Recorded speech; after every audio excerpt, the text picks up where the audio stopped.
ধূমপান, মদ্যপান ও তামাক সেবন স্বাস্থ্যের পক্ষে ক্ষতিকর। Any digital copy of this content leading to piracy is a crime. অনুগ্রহ করে পাইরেসি করবেন না ও পাইরেসি সাপোর্ট করবেন না। আজ অডিও বুকে আপনি শুনবেন শেষ খেলা, গল্প পাঠে ও প্রধান কিছু চরিত্রে সুদীপ। তাহলে শুরু করা যাক।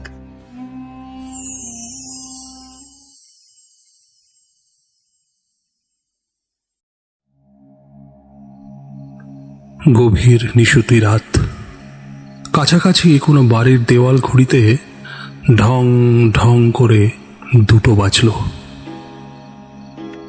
হরিহরবাবু চোখের সামনে থেকে বইটা টেবিলের উপর নামিয়ে রেখে ক্লান্তভাবে মাথাটা চেয়ারের গায়ে হেলিয়ে দিলেন। কিছুক্ষণ চোখ বুজে থাকলেন, তারপর চেয়ার থেকে উঠে দাঁড়িয়ে আস্তে আস্তে পায়চারি করতে লাগলেন। তার হাত দুটি পিছনে মুষ্টিবদ্ধ, লম্বা রোগা দেহটি সামনে ঝুঁকে পড়েছে। তার বড় বড় চোখে অন্যমনস্ক দৃষ্টি আর কপালের গাঢ় ভাঁজগুলিতে গভীর চিন্তার ছাপ। ঘরটির মধ্যে পদচারণের স্থান অবশ্য বেশি নেই। তিনি কয়েক পা এগোচ্ছেন, আবার ফিরে আসছেন, আর মাঝে মাঝে বিড়বিড় করছেন, আর 2-3 মাস, মাত্র 2-3 মাস পাকড়াশি, দেখে নিও। আমি প্রমাণ করে দেব হরিহর দাস আজে বাজে লোক নয়। আর 2-3 মাস, মাত্র 2-3 মাস। একবার তিনি ঘরের মাঝে দাঁড়িয়ে তার এলোমেলো কাঁচা পাকা চুলগুলোর মধ্যে দিয়ে আঙুল চালাতে চালাতে চারপাশে চোখ বোলালেন। একটা তৃপ্তির হাসি ফুটে উঠল তার মুখে।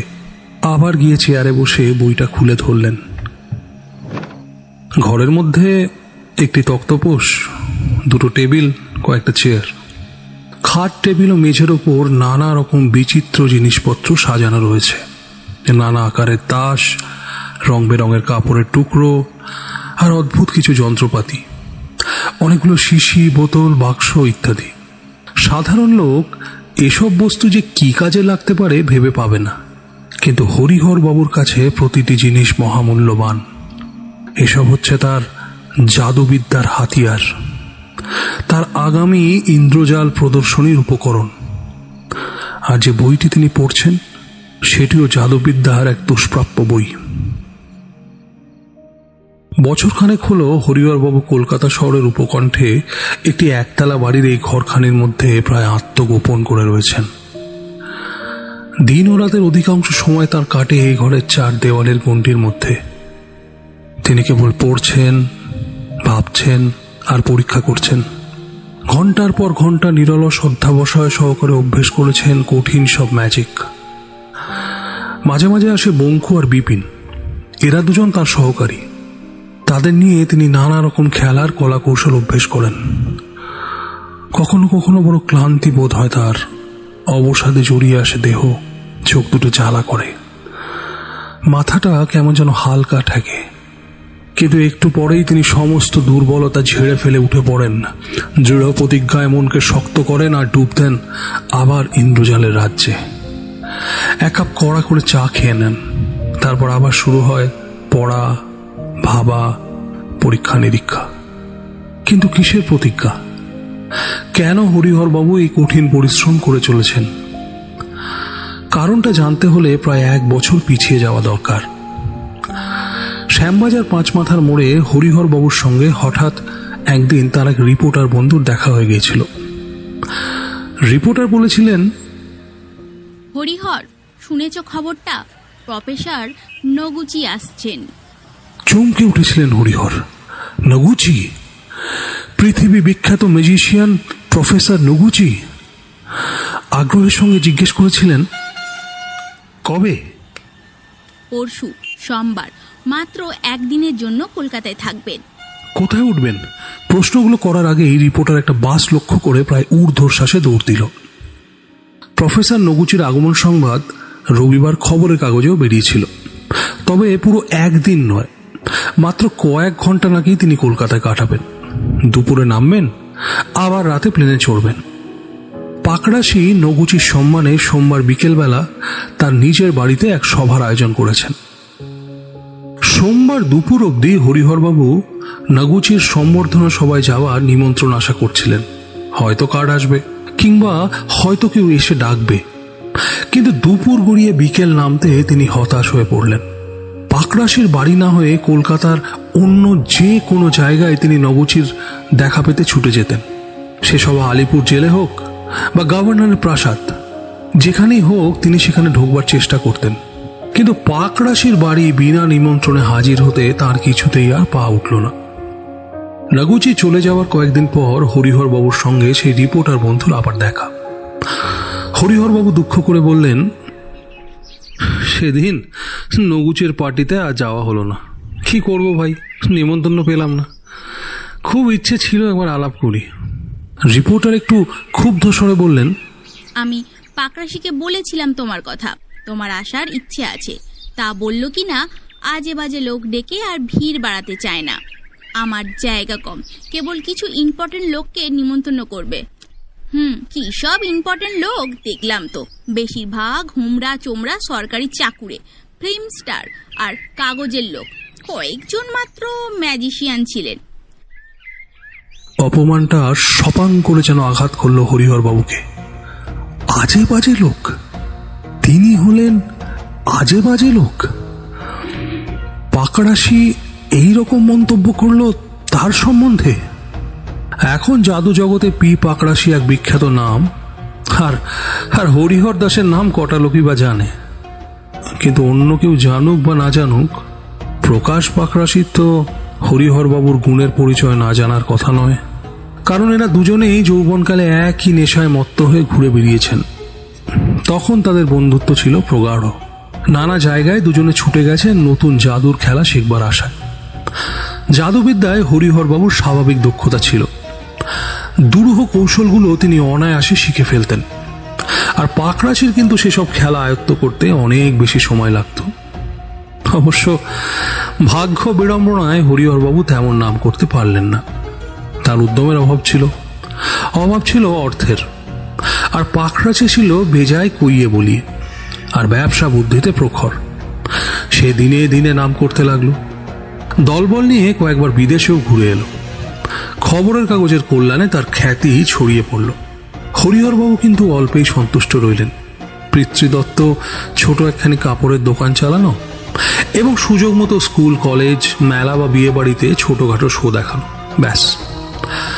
অনেক পয়সা খরচা করে বড় স্টেজ ভাড়া নিয়ে বিপুল সমারোহে জাদুবিদ্যা প্রদর্শনীর সাহস তার কোনোদিনই কুলোল না। অথচ পাকরাশি নাম করা রঙ্গমঞ্চে প্রচুর আড়ম্বরে যে সমস্ত খেলা দেখাতো, তার কোনোটাই হরিহরবাবুর অজানা নয়। তাছাড়া লাজুক স্বভাব হরিহর বরং পছন্দ করতেন সূক্ষ্ম কৌশলের খেলা। সেসব ম্যাজিকের জাঁকজমক কম, কিন্তু ম্যাজিকটি অতি কঠিন। যৌবনে হরিহরবাবুর কাছে বারবার পরাজয়ের স্মৃতি বোধহয় পাকরাশি ভুলতে পারেননি। তাই নাম হওয়ার পর সে হরিহরকে অবজ্ঞা করেছে, এড়িয়ে চলেছে। কিন্তু একজন বাইরের লোকের কাছে সে এমনভাবে তাকে ছোট করবে, এমন তাচ্ছিল্যের সাথে তার সম্বন্ধে বলবে, হরিহরবাবু এটা ভাবতেই পারেননি। সঙ্গে সঙ্গে এক কঠোর প্রতিজ্ঞা করেছিলেন হরিহরবাবু। চোখে আঙুল দিয়ে তিনি পাকরাশিকে দেখিয়ে দেবেন যে এই হরিহর দাস আজে বাজে লোক নয়। আর তারপর থেকেই শুরু হয়েছে তাঁর এই সাধনা। বঙ্কুকে তিনি তার পরিকল্পনার কথা জানিয়েছিলেন। বঙ্কু হরিহরবাবুর এক পরম ভক্ত, দরকার মতো তার সহকারী রূপেও কাজ করে। বঙ্কু তাকে স্যার বলে ডাকে, কেন বলে কেউ জানে না। বঙ্কু তো শুনেই নাচতে আরম্ভ করেছিল। দারুণ হবে স্যার, টেরিফিক।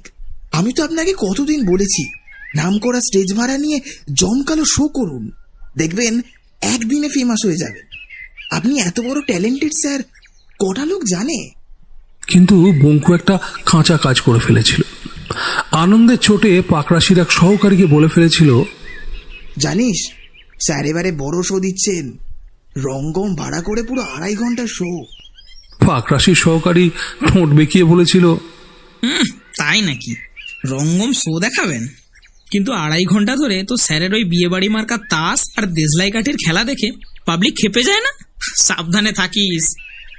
বঙ্কু রেগে বলেছিল, মোটেও না, দারুণ সব খেলা থাকবে, যেমন ওই পাকরাশি বাবু দেখান। কতগুলো আবার নতুন ম্যাজিক তৈরি করেছেন নাকি স্যার?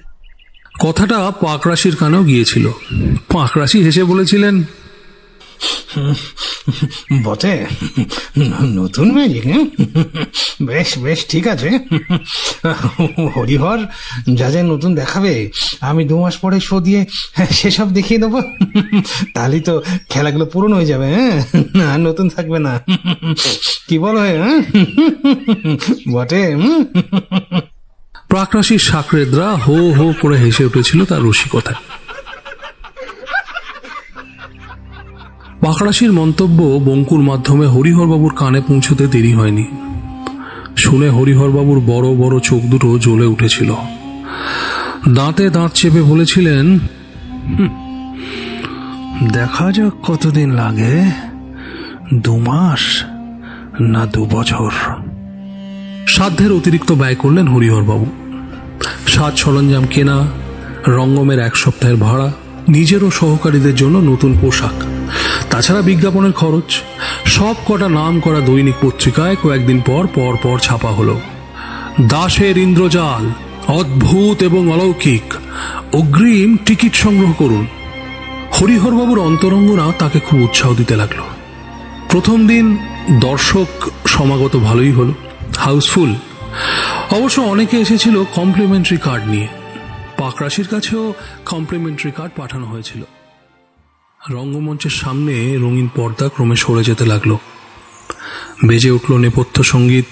উজ্জ্বল আলোয় ভরা স্টেজের ওপর আবির্ভূত হলেন ঐন্দ্রজালিক দাস। পরনে সিল্কের সবুজ জোব্বা ও সাদা চুস্ত, মাথায় পেখম তোলা আকাশ নীল পাগড়ি, পায়ে জরির নাগরা। হরিহর দাস লঘু পদে মঞ্চের মাঝখানে এসে দাঁড়ালেন। মাথা নুইয়ে অভিবাদন জানালেন দর্শকবৃন্দকে। হাত দুটি ছড়িয়ে দিলেন সামনে, আর চোখের নিমেষে শূন্য থেকে হাতের মুঠিতে বন্দি করে আনলেন 2টি সাদা ধবধবে পায়রা। পায়রা দুটি তিনি উড়িয়ে দিলেন। চটপট ডানার শব্দ তুলে তারা হলের ভেতর কয়েক পাক উড়ে কার্নিশে গিয়ে বসল। ব্যাস, আরম্ভ হয়ে গেল খেলা। আশ্চর্য, অকল্পনীয়, একটার পর একটা ম্যাজিক। কি চমৎকার দেখাবার কৌশল, কি অভিনব সব খেলা। দর্শকেরা তো তাদের যেন পলক পড়ছে না। মঞ্চের ওপর যেন এক রূপকথার জগৎ তৈরি হয়েছে। সবাই অবাক হয়ে ভাবছে, কে এই দাস? এতদিন তো এর নাম শুনিনি। বঙ্কুও খুব অবাক হয়ে গেছে। সে ফিসফিস করে বলাইকে বলল, ওহ, স্যার আজকে টপ। আমি তো অনেক কদিন ধরে স্যারকে দেখছি, এমন ফর্ম কখনো দেখিনি। দেখেছিস কি মুভমেন্ট, ও কি ডায়লগ, কেমন হাসি খুঁতি স্মার্ট। অথচ দুপুরে ওকে কিরকম নার্ভাস দেখাচ্ছিল বল। স্বভাব লাজুক হরিহরবাবুর মুখে যেন কথার ফুল ঝুড়ি ঝরছে। চতুর হস্তকৌশলের সঙ্গে সঙ্গে নিপুণ বাক্যস্রোত। কখনো কণ্ঠস্বর গম্ভীর, দর্শক রুদ্ধশ্বাস, আবার কখনো তার রসিকতায় সবাই ফেটে পড়ছে হাসিতে। যন্ত্রের মতো সহকারীরা কাজ করে চলেছে। সামনের সারিতেই বসেছিলেন পি পাকরাশি, তার কয়েকজন সাঙ্গপাঙ্গ সহ। তিনি চেয়ারে আধশোয়া অবস্থায় মৃদু তাচ্ছিল্যের হাসি হেসে খেলা দেখছিলেন। কখনো কখনো সঙ্গীদের বুঝিয়ে দিচ্ছিলেন কোনো খেলার কৌশল। দর্শকদের এত ঘন ঘন হাততালি তার মোটেই পছন্দ হচ্ছিল না। সঙ্গীদের বললেন, এসব খেলা তো সবাই দেখায়, তবে তবে দেখাচ্ছে মন্দ না। 2-1টা নতুন খেলা আছে বটে, তবে তেমন শক্ত কিছু নয়। দেখতে দেখতে 2.5 ঘন্টা যে কোথা দিয়ে কেটে গেল বোঝাই গেল না। হরিহরবাবু নাটকীয়ভাবে ঘোষণা করলেন, এবার আমার শেষ খেলা। মাইকে গম গম করে উঠল তার কণ্ঠস্বর। যে জাদুটি এখন আপনাদের সামনে দেখাবো, আমি চ্যালেঞ্জ করছি, শুধু ভারতবর্ষ নয়, দুনিয়ার অন্য যে কোনো জাদুকর এই খেলাটি দেখাতে পারবেন না। এর গুপ্ত রহস্য জানে শুধু এই ঐন্দ্রজালিক দাস। হরিহর দাস উদ্ধত ভঙ্গিতে সারা গৃহের দর্শকের ওপর একবার চোখ বোলালেন, তারপর সোজা চাইলেন পাকরাশির দিকে, যেন চ্যালেঞ্জ ছুড়ে দিলেন তাকে। পাকরাশিরও ভ্রু কুঞ্চিত। বঙ্কুও বলাই একটা বড় কাঠের সিন্দুক ধরাধরি করে এনে স্টেজের মাঝখানে রাখল। আপনাদের থেকে যে কোনো 5 জন উঠে এসে এই সিন্দুকটা ভালো করে পরীক্ষা করুন, হরিহরবাবু দর্শকদের উদ্দেশ্যে বললেন। পাকড়াশির এক সাকরেদি প্রথমে টপ করে উঠে এলো স্টেজে, তারপর আরও 4 জন এলো। তারা সিন্দুকটা খুলে, বন্ধ করে, ঠুকে, টেনে নানাভাবে পরীক্ষা করলো। এবার আপনারা 5 জন ওই কোণে গিয়ে দাঁড়ান, আমি সিন্দুকের মধ্যে ঢুকবো। তারপর আপনারা সিন্দুকের ডালা বন্ধ করে ওই তালাটা লাগাবেন। তারপর চাবি সঙ্গে নিয়ে ফিরে যাবেন নিজেদের আসনে। 8 মিনিট পর ফিরে এসে ডালা খুলে যা দেখবেন সবাইকে তা জানিয়ে দেবেন। বঙ্কু ও বলাই একখানা প্রকাণ্ড কালো চাদর নিয়ে স্টেজে ঢুকল। হরিহরবাবু তাদের হাত নেড়ে ইশারা করলেন, চলে যাও। বঙ্কুরা কেমন থতমত খেয়ে দাঁড়িয়ে পড়ল। তারপর চাদর সহ উইংসের পেছনে ফিরে গেল। হরিহরবাবু ধীর পদক্ষেপে এসে সিন্দুকের ভিতর দাঁড়ালেন, বসলেন, তারপর শুয়ে পড়লেন। তিনি নির্দেশ দিলেন, এবার বন্ধ করুন সিন্দুক। ডালা বন্ধ হলো, তালা লাগলো। চাবি পকেটে পুড়ে পাকড়াশির সাকরেদ অন্যান্যদের সঙ্গে স্টেজ থেকে নেমে গেল। উজ্জ্বল আলোটা একটু কমে গেল, রহস্যময় নীল আলোয় ভরে গেল মঞ্চ। অবশ্য সবাই বেশ পরিষ্কার দেখতে পাচ্ছিল সিন্দুকটা। নেপথ্যে বেহালার মৃদু করুণ মূর্ছনা, অতগুলো মানুষ একেবারে নিস্তব্ধ। 8 মিনিট পরেই আবার সেই 5 জন দর্শক উঠে এলো স্টেজে। তালা খোলা হলো, সিন্দুকের ডালা খুলল। ঝুঁকে পড়ে তারা ভিতরে দেখল, তারপর কেমন জানি হতভম্বের মতো মুখ চাওয়াচাবি করতে লাগলো। কি ব্যাপার মশাই, কি দেখছেন, কি দেখছেন? চিৎকার উঠল দর্শকদের মধ্যে থেকে। 5 জনই হাত নেড়ে জানালো, নেই। মানে কি নেই? হ্যাঁ, কি নেই, কি নেই? আবার শোরগোল। নেই, কিছুই নেই, কেউ নেই, সিন্দুক খালি, জাদুকর অদৃশ্য। জাদুকর অদৃশ্য? কোথায় গেল জাদুকর? কোথায় কোথায়? সিন্দুক খাড়া করা হলো। সত্যিই তো, সিন্দুক ফাঁকা। অতগুলো লোক যেন ভ্যাবাচাকা খেয়ে গেল। কারো মুখে কোনো কথা নেই। পাকড়াশিও সিধে হয়ে বসেছেন, মুখ গম্ভীর, তীক্ষ্ণ দৃষ্টিতে দেখছেন। পাকড়াশির সাকরেদ তখন খটখট করে কাঠের মেঝে ঠুকে ঠুকে পরীক্ষা করছে, কোনো গুপ্তপত্র আছে নাকি, গেল কোথা দিয়ে, কই কিছুই তো দেখতে পাচ্ছি না। করছেন কি, মেঝে গর্ত করবেন নাকি? হ্যাঁ, বাড়িওয়ালা ক্ষতিপূরণ আদায় করবে যে। হরিহরবাবুর গলা শুনে 5 জন পিছন ফিরে তাকিয়ে ভূত দেখার মতো চমকে উঠল। সহাস্য বদন হরিহরবাবু উইংসের পাশ থেকে বেরিয়ে স্টেজে ঢুকলেন। এবার আপনারা দয়া করে আসনে গিয়ে বসুন, আমি তো এসে পড়েছি, সুতরাং আর আপনাদের কষ্ট করে খোঁজাখুঁজির দরকার নেই। 5 জন বোকার মতো মুখ করে স্টেজ থেকে নেমে গেল। দপ করে জ্বলে উঠল স্টেজের আলো, আর হরিহরবাবু এগিয়ে গিয়ে স্টেজের সামনের দিকে দাঁড়ালেন। বিপুল করতালি ও হর্ষধ্বনিতে ফেটে পড়ল রঙ্গমঞ্চ। হরিহরবাবু বারবার মাথা নুইয়ে অভিবাদন গ্রহণ করলেন দর্শকদের, আর বিদ্রুপ মাখা হাসি মুখে তাকালেন চেয়ারে আড়ষ্ট খাড়া হয়ে বসে থাকা পাকড়াশির দিকে। পাকড়াশি যেন হতবুদ্ধি হয়ে চেয়ে আছেন। হরিহরবাবু হাত জোর করে নমস্কার জানালেন সবাইকে। তারপর ধীরে ধীরে বন্ধ হয়ে গেল মঞ্চের পর্দা। তাকে আড়াল করে দিল সবার দৃষ্টি থেকে। আরো পাক্কা 2 মিনিট ধরে চলল মুগ্ধ বিস্মিত দর্শকদের হাততালি ও উল্লাস।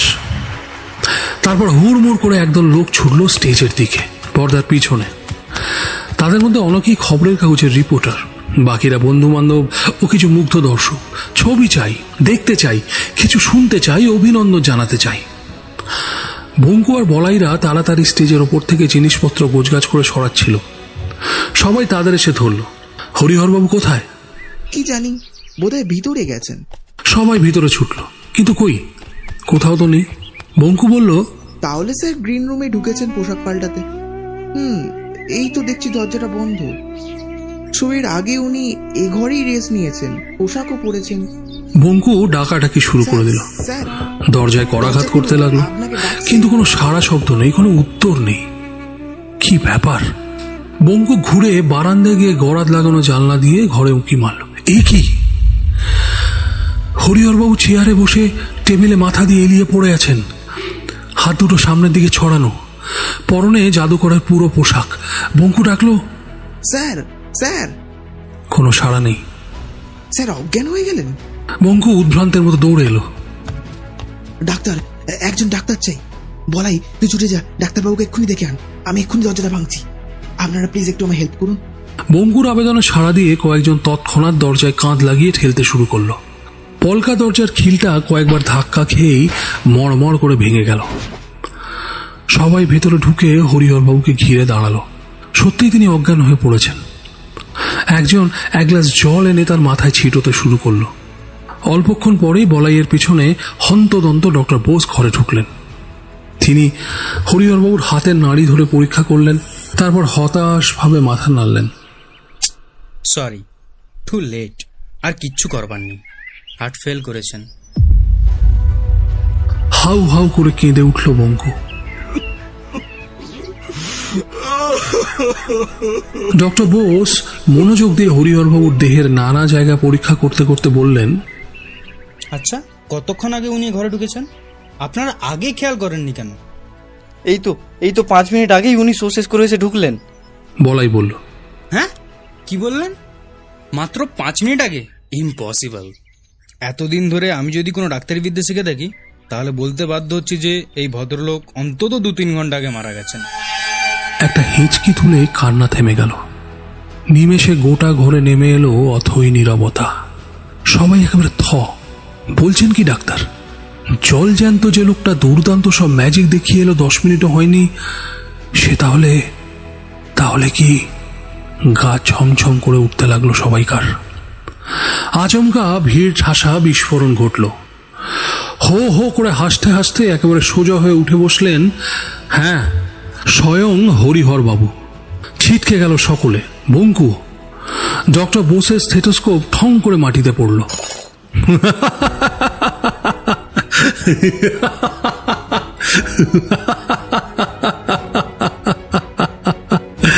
কি ইম্পসিবল ডাক্তারবাবু? হাসতে হাসতেই স্টেথোস্কোপটা কুড়িয়ে নিয়ে ডাক্তারের হাতে তুলে দিলেন হরিহরবাবু। তারপর আর মোড়া ভেঙে সোজা হয়ে দাঁড়ালেন। আপনাদের বিলিতি মেডিকেল সায়েন্স শিশু, বুঝলেন? প্রাচীন যোগ প্রাণায়ামের কথা শুনেছেন? অরিজিনাল ভারতীয় জিনিস, কোনো ভুজুং ভাজুং নয়। আদিকালে আমাদের দেশের মুনি ঋষিরা এই যোগ অভ্যাসের সাহায্যে প্রয়োজন মতো কয়েক মিনিট কি ঘন্টা তো কোন ছাড়, বছরের পর বছর নিষ্পন্দ হয়ে পড়ে থাকতেন পাহাড় পর্বতের গুহায়। তবে হ্যাঁ, একটু থেমে দরজার ফাঁক দিয়ে পাকড়াশির হাঁ হয়ে যাওয়া মুখটা দেখে নিলেন হরিহরবাবু। তার জন্য রীতিমতো সাধনা করতে হয়, ভেষজ দ্রব্যের সুলুক সন্ধান জানতে হয়, অন্যের চামচাগিরি করে আর জাপানি জাদুকরকে তেল মেরে হয় না। ইতিমধ্যে ফটোগ্রাফারদের ফ্ল্যাশ ঝলকাতে শুরু করেছে। একজন রিপোর্টার নোট লিখতে লিখতে বলল, স্যার, আপনার লাস্ট আইটেম মানে ওই বাক্সবন্দি খেলাটা? একদম না। তাকে থামিয়ে দিয়ে মুচকি হাসলেন হরিহরবাবু। ওটা তো ম্যাজিশিয়ানস সিক্রেট, অন্যদের জানার কথা নয়। আরে মশাই, ওই খেলাটাই তো একটা অন্য ফর্মে আমাদের নমস্য গ্রেট পিসি সরকারও দেখিয়েছেন। উনি বলতেন এটা হয় গণসম্মোহন করে। ধরে নিন তাই। আমার আসল খেলা হলো এইটাই। Yes, this is my last and best magic. শেষ খেলা। তুমুল হাততালি আর সহস্র অভিনন্দনে ঘরটা ফেটে পড়ল।